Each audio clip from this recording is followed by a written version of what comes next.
showers of praise from around the world after the death of opposition leader Benazir Bhutto in Pakistan, but there are some who don't have such fond memories of the murdered former Pakistani Prime Minister. Here to talk about what he sees as the other side of Bhutto, retired U.S. Army Colonel Ralph Peters. He is also a New York Post columnist. Ralph, you used some language that some people might find harsh 24 hours after the death of this woman saying that she, using words like corrupt in reference to her. Well, when she was assassinated, she was under investigation, she and her husband under investigation by the Swiss government for money laundering.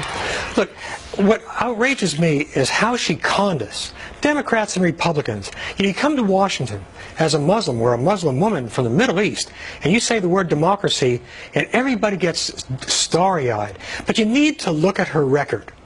She was Prime Minister of Pakistan twice, presided over two of the most corrupt regimes in Pakistani history, and that is saying something.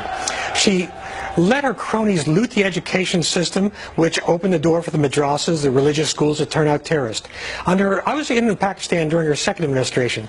She was allowing blessing the ISI, her CIA, going in and backing the Taliban in Afghanistan. Women's rights, she did nothing for poor women. She looted the country. Her husband went to prison for looting the country. And then all she has to do is come west, speak with that sort of Pakistani Oxford accent, and tell us she's a Democrat, and we're so desperate for good news from the region that everybody buys into it. Well, I'll tell you what Benazir Bhutto was. Well, she was Ahmed Chalabi with lipstick.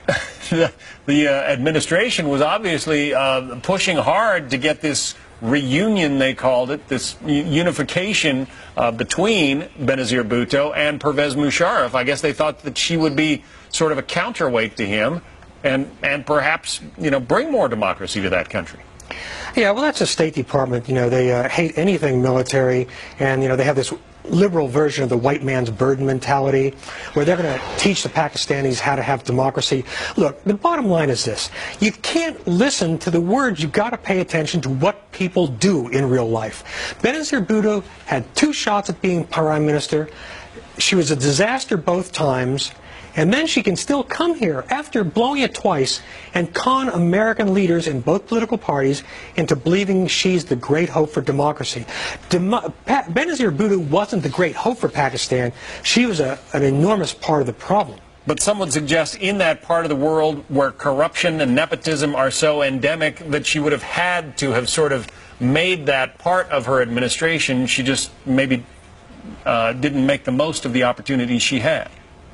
Corruption is the #1 problem throughout the developing world. It makes everything worse, including terrorism. Benazir Bhutto was from a rich, feudal, landholding family. She didn't need the money. But it's just, I understand the argument. I've heard it many times that, oh, you've got to run the patronage system to make things work. Look, corruption and democracy don't go together, period. Corruption destroys the trust between the citizen and the state. You can't do it that way. She was a thief. Her husband was and is a thief. And Pakistan, look, I didn't want to see her assassinated. Of course not. It warns us all how dangerous the terrorists still are. My point is simply that we were duped. She was not part of the solution. She and Nawaz Sharif, her political opponent, are part of the problem, this cult of personality. All right. I'll give you a challenge, John. Well, name one other Pakistani politician who's a leading light. They didn't let any come up. Good point. Ralph Peters, thank you very much for being with us.